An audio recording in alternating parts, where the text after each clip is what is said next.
Okay, so Pythagoras' theorem now. All right, this should be a bit of a recap from previously. All right, so 3 lessons on this. First lesson is finding a short side. So let's get the pen going. All right, then let's go. So the first thing to do with Pythagoras, isn't it? Before we do the example, is remind us what the theorem actually was. Remember, the theorem says that a squared add b squared equals c squared in a right-angled triangle. Okay, remember C is the hypotenuse, the longest diagonal side, and A and B are the 2 short sides. So this example, label the sides first of all, okay? This will be C, the longest side. I always call the base B, and this one A, but it doesn't matter. A and B can be in any order you want, okay? So I write the theorem down. A squared add B squared equals C squared. And then write this in. A squared is 6 squared.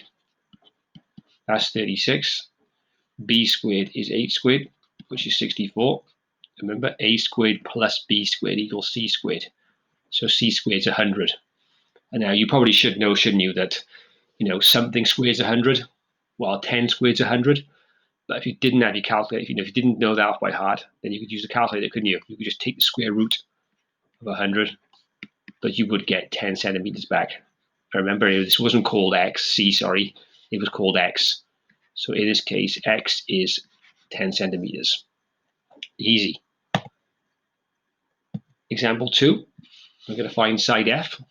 So I'll label the sides. So that's C there. I'll call this one B, and this one A.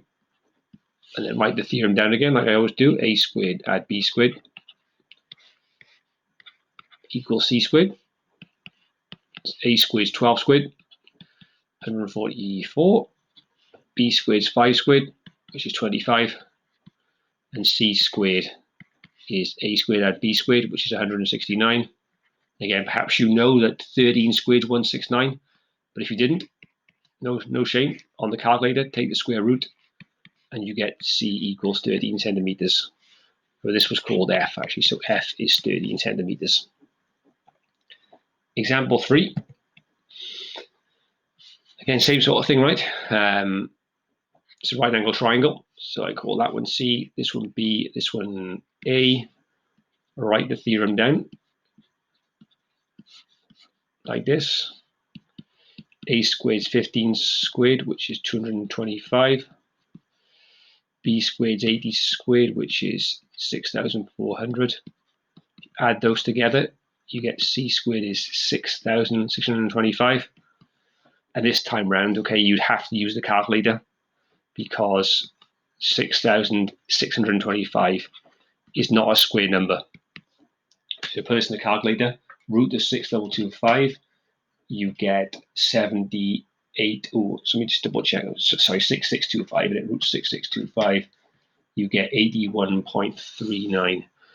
81.39 meters, and that's the 2dp. And this wasn't called C, was it? It was called G. Well, I think that's a very easy topic there. Okay, so for the main task now, pause the video, have a go at the main task. Once you finish the main task, then unpause the video because the answers will be coming up shortly. Any answers here that aren't whole numbers, round them to 2 decimal places, please. Thank you. Okay, so here are the answers to the main task. So mark what you've done, okay, by pausing the video, and then come back to me for the checking question. Okay, so this checking question now is quite involved. I'd probably pause the video, give it a read, and then come back to us, okay? Okay, so the size of a TV is actually the length of its diagonal. A lot of people don't know that, okay? They think a TV size is how long it is. It's not.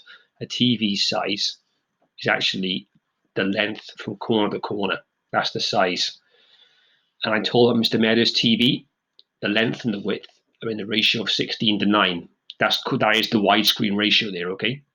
This is widescreen ratio. The TV is 27 inches wide. Find the size of the TV. Okay, so I can start a nice blank slide and redraw that TV. like this. Remember, my ultimate goal is to find this diagonal side here. Okay, I know there's right angles here and here. Okay, so I'm already thinking about Pythagoras. Didn't it say that the TV was 27 inches wide? Okay, and I don't know how long it was. And my ultimate goal is to find x, okay, the diagonal. So I can't use Pythagoras at the moment, can I? Because I only know, if I worked on, obviously this is 27 inches here, okay? And this is also the actual length of the TV. I can't use Pythagoras just yet on one of these triangles because I've only got one side. But luckily for us, it tells us the length and width are in a ratio 16 to 9. So I've got 16 to 9, length to width. And the width is 27 inches. Remember with the ratios, find your multiplier, times by 3 here, and times by 3 here. So 16 times 3 is 48. So actually, this TV, I know now, is 48 inches across. Okay, so now you can pick, can't you? Either work on the top triangle or the bottom triangle. I'm going to work on the bottom triangle just because it's the right way up for me. And I'll draw the diagonal side in. This is 48 inches.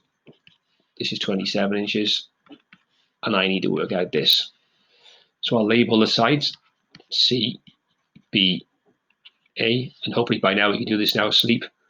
A squared at B squared equals C squared. So A squared is 27 squared, which I know is 729. B squared is 48 squared, which I know is 2,304. So if you add those two together now, so 48 squared, 2,304, yeah, plus 27 squared, that gives me 3,033. Notice now an x is the same as c, which is the root of 3033. So I'll take that, and I will get that this TV is a bad boy TV. It's 55.07 inches to 2 decimal places. And most TV manufacturers actually quote the size to the nearest whole number. So I'll say this is 55 inches, okay, to the nearest integer. That's a big TV, Mr. Medist. So well done, sir. Okay, that's that lesson done. In the next lesson, we'll find the shorter side. So come back to that, and I'll see you soon. Thank you.